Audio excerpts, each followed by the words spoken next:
సాంప్రదాయాలలో శ్రావణ మాసానికి చాలా ప్రత్యేకత ఉంది. ఈ నెలలోని ప్రతిరోజు విశిష్టతను కలిగి ఉంటుంది. ఈ క్రమంలోనే శ్రావణ సోమవారాల్లో శివుణ్ణి, శ్రావణ శుక్రవారాల్లో లక్ష్మీదేవిని, అలాగే శ్రావణ శనివారాల్లో శ్రీ వెంకటేశ్వర స్వామిని పూజిస్తారు. మరి ముఖ్యంగా మహిళలకు శ్రావణ మాసం ఎంతో ప్రత్యేకం. అందులోనూ కొత్తగా పెళ్ళైన ఆడవాళ్లకు చాలా విశేషమైనది. అదేవిధంగా శుభకార్యాలకు, వ్యాపారాలకు మరియు గృహ ప్రవేశాలకు వంటి వాటికి కూడా ఈ మాసం చాలా అనువైనది. అయితే ఈ శ్రావణ మాసంలో కొత్తగా పెళ్ళైన ఆడవాళ్ళు లేదా మహిళలు ఎలాంటి పూజా పరిహారాలు చేయాలో తెలుసుకుందాం.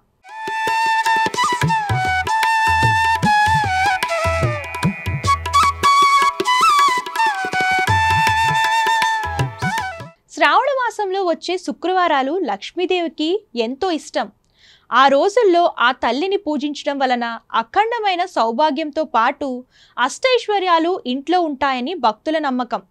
అయితే ఈ మాసంలోని సోమవారం, శుక్రవారాల్లో ప్రతిరోజు ఉదయం, సాయంత్రం దీపారాధన చేయడంతో పాటు లక్ష్మీ సహస్రనామావళి, లక్ష్మీదేవి అష్టోత్తరం చేస్తే శుభప్రదంగా ఉంటుందని విశ్వాసం. అలాగే లక్ష్మీదేవికి తీపి ప్రసాదం అంటే ఇష్టం కాబట్టి ఆమెకు తీయటి పదార్థాలను నైవేద్యంగా పెడతారు.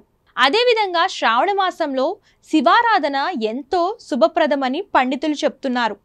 ఈ మాసంలో వచ్చే సోమవారాలు శివుడికి ప్రీతికరమైనవట. శివాలయాలకు వెళ్ళి శివలింగానికి అభిషేకం చేయడం ఎంతో శ్రేష్టం. అంతేకాదు, ఈ నెలలో ఉపవాసం ఉంటే చాలా మంచిదని మన పెద్దలు కూడా చెప్తుంటారు. దీనివల్ల జీవితంలో మంచి జరుగుతుందని నమ్మకం. అయితే ఆ పరమశివుడికి అభిషేకం చేసేటప్పుడు జలం, తేనె, నెయ్యి, పాలు, పెరుగు, గంధం, చక్కెర, బిల్వపత్రాలు, సమిపత్రాలు వినియోగించాలని, దాని వలన శుభం కలుగుతుందంటారు.